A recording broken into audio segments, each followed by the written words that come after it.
Yes, andyan si Scotty pero di nga sasapat ito kung siya lamang ang magpapakita ng aggressiveness sa team sa bawat laro. Kaya naman imagine if you have two players like Scotty and Calvin. Diba? Makakagana panoorin ang mga ito dahil todo bigay sa laro at boost lahat. At di takot may pagpalitan ng mukha. Bukod pa dito mga Cubs ay magbibigay din ito ng additional veteran presence sa barangay na mangungulila rin ngayon sa pagkawalan ni Eli Tenorio na magiging head coach na ng Magnolia Hatch simula sa susunod na season. Well, napakatagal na nga rin ang trade idea at clamor na ito ng mga Ginebra fans mga Cubs na gustong makita maglaro si Abueva sa Ginebra.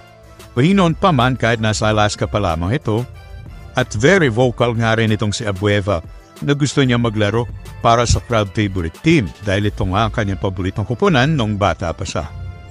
Kaya naman kung magaganap ang blockbuster trade na ito, ay magbibigay katuparan din ito sa childhood dream ni The Beast na makapagsuot ng Barangay Ginebra uniform.